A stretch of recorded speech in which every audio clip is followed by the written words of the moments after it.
Hello, I'm James Avan Douglas, and today we're going to do a video showing the basic configuration that we should do when managing Windows Server 2019.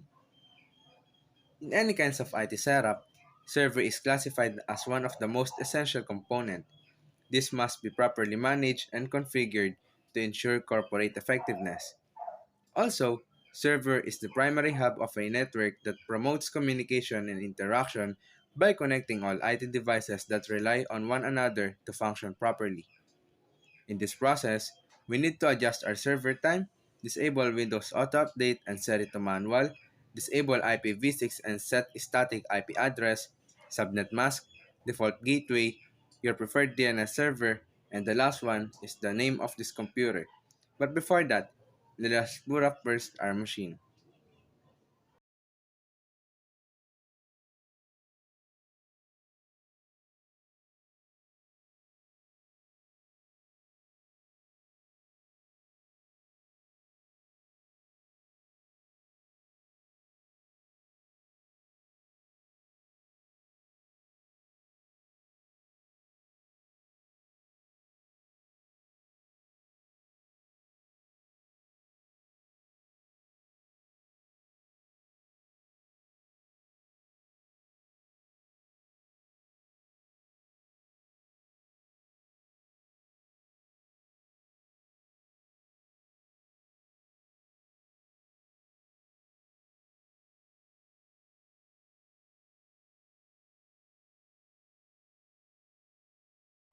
Now, after the process of starting the computer, it will automatically navigate us to the server manager.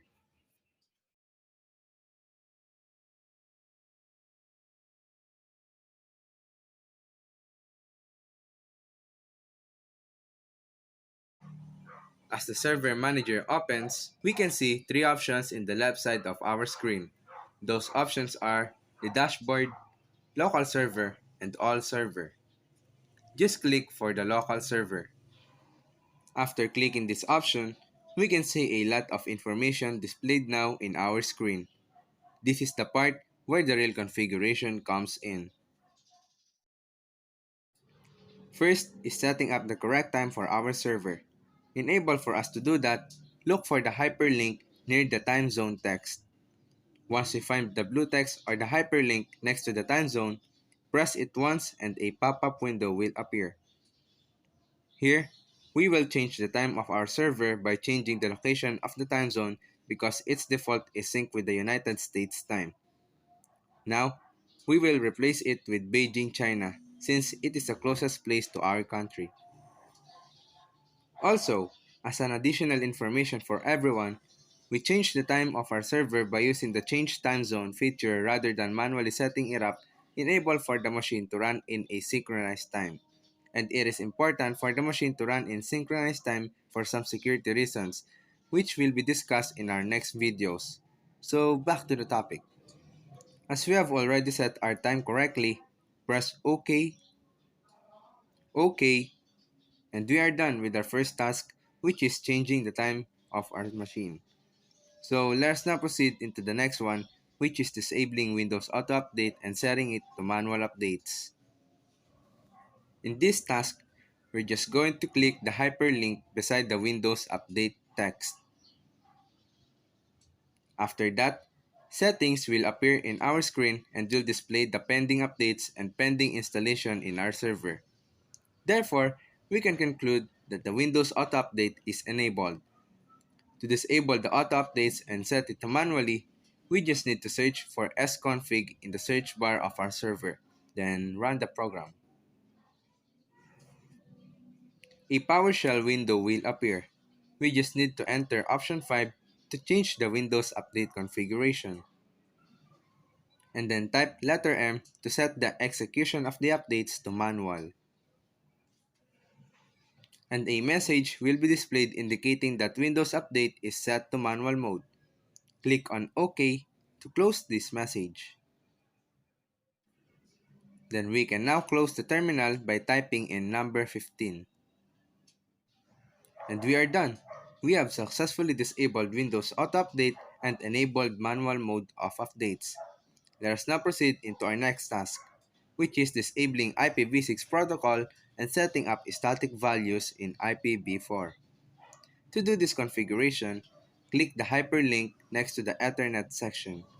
Right-click Ethernet icon and click Properties.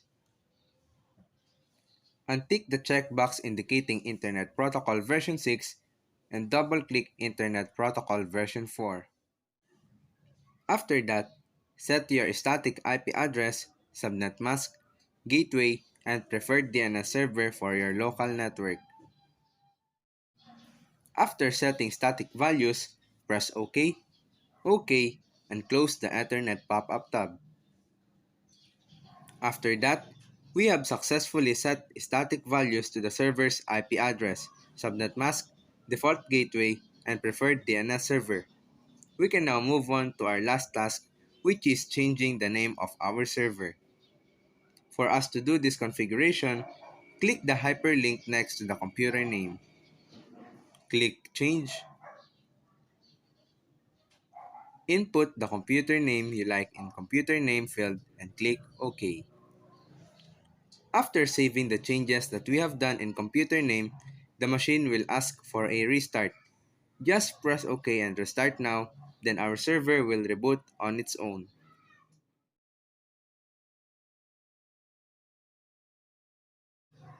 Just wait for the computer to start up again since we're going to check if the changes that we have made really took effect. Once we have checked this and we find no errors or problems, our server is ready now. That's all for today's video, showing the basic configurations that we should do in Windows Server 2019. Thank you for watching.